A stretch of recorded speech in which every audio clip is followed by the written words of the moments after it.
Ration ಕಾರ್ಡ್ನಲ್ಲಿ ಅನ್ಯಾಯ ಆಗಬಾರ್ದು ಅಂದ್ರೆ ಅವ್ರದ್ದು ಏನಾಗಿದೆ ಅಂದರೆ ಕಾಂಗ್ರೆಸ್ನವ್ರದ್ದು ಹಿಂದೂಗಳನ್ನು ಟಾರ್ಗೆಟ್ ಮಾಡ್ತಾ ಇದ್ದಾರೆ. ಒಂದು ಸಭೆಯಲ್ಲಿ ಸಿದ್ದರಾಮಯ್ಯನೇ ಹೇಳಿದ್ದಾರೆ, ನಮ್ಗೆ ಹಿಂದೂಗಳ ಓಟ್ ಬೇಕಾಗಿಲ್ಲ. ನಾವು ಅದನ್ನು ಪ್ರಶ್ನೆ ಮಾಡ್ತೀವಿ, ಯಾರಿಗೆ ಅನ್ಯಾಯ ಆಗಿದೆ ಅದ್ರ ಸುಮ್ಮನೆ ಏನೋ ಒಂದು ಇದನ್ನು ತೊಗೊಂಡಿದ್ದಾರೆ ಸರ್, ಏನೋ ಪ್ಯಾನ್ ಕಾರ್ಡ್ ಅರ್ಜಿ ಹಾಕಿದ್ದಾರೆ ಸರ್, ಅವ್ರದ್ದೆಲ್ಲ ಕ್ಯಾನ್ಸಲ್ ಆಗಿದೆ. ಈಗ ನೋಡ್ರಿ, ಕೆಲವೊಂದು ಇದಕ್ಕೆ ಅನಿವಾರ್ಯವಾಗಿ ಪ್ಯಾನ್ ಕಾರ್ಡ್ ಅದು ತೊಗೋಬೇಕು ಅಂತೇಳಿ ಬಂದಿರ್ತದೆ, ಅದಕ್ಕೆ ಅಪ್ಲಿಕೇಶನ್ ಕೊಟ್ಟಿರ್ತಾರೆ. ಇವರು ಟಾರ್ಗೆಟ್ ಹಿಂದೂಗಳದಾರೆ, ಹಿಂದೂಗಳು ಓಟ್ ಹಾಕಿಲ್ಲ, ಹಿಂದೂಗಳನ್ನ ಆದಷ್ಟು ತುಳಿಬೇಕು ಅನ್ನೋದು. ಯಾಕಂದ್ರೆ ಈಗ ವಕಫ್ದಾಗ ನೋಡ್ರಿ ಯಾವ ರೀತಿ ನಡೆದಿದೆ.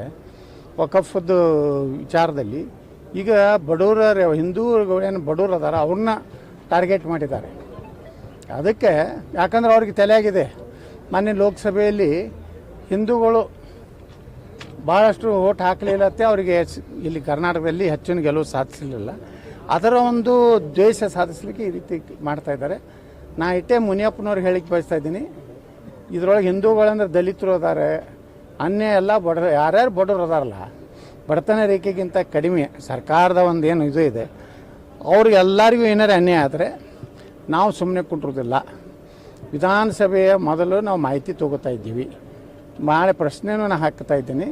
ಎಷ್ಟು ಬಡವರ ರೇಷನ್ ಕಾರ್ಡ್ ರದ್ದು ಮಾಡಿದ್ರಿ, ಅವ್ರ ಹೆಸರು ಸಹಿತ ನಾನು ಲಿಸ್ಟ್ ತೊಗೋತೀನಿ.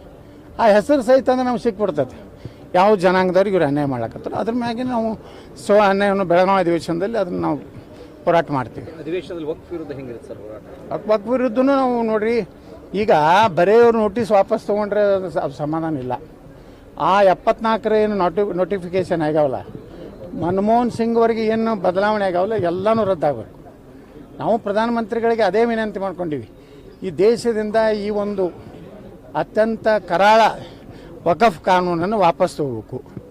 ಏನೇ ಅವ್ರು ಕೇಳಬೇಕಾದ್ರೆ ನಮ್ಮ ನ್ಯಾಯಾಂಗ ವ್ಯವಸ್ಥೆ ಇದೆ ದೇಶನಾಗ. ಮುಸ್ಲಿಮರಿಗಾಗಿ ವಕಫ್ ಒಂದು ಟ್ರಿಬ್ಯುನಲ್ಗೆ ನಾವು ಒಪ್ಪೋದಿಲ್ಲ.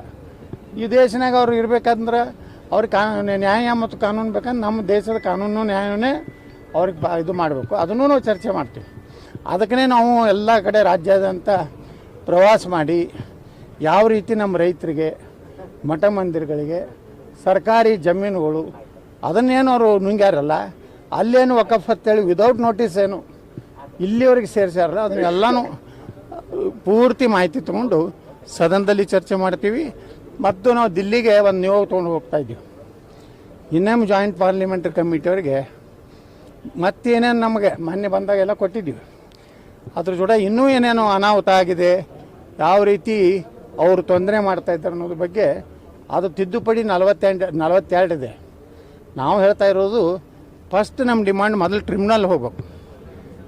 Tahsildar, AC, DC, district court, high court, supreme court, ಈ ಪ್ರೋಸೆಸ್ನಾಗ ಅವ್ರು ಬರಬೇಕು.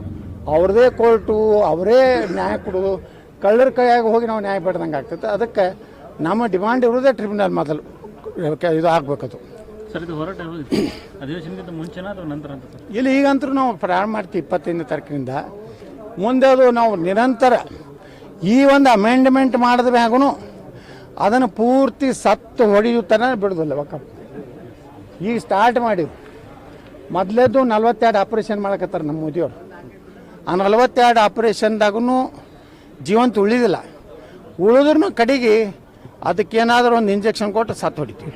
ಸರ್, ಈ ವಾರ್ಡಲ್ಲಿ ಏನು ಚುನಾವಣೆ ಆಗ್ತದೆ ಸರ್, ಇಲ್ಲಿ ಇಬ್ಬರು ಹಿಂದೂಗಳು ಸ್ಪರ್ಧೆ ಮಾಡಿದ್ದಾರೆ, ಕಾಂಗ್ರೆಸ್ ಮತ್ತು ಬಿಜೆಪಿ.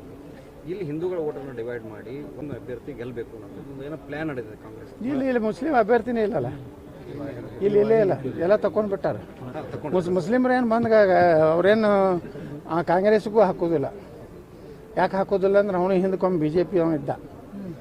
BJP ತಿಲಕ್ ಹತ್ತಿಬಿಟ್ರೆ ಮುಗೀತು, ಸಾಬ್ರೆ ಎಂದು ಊಟ.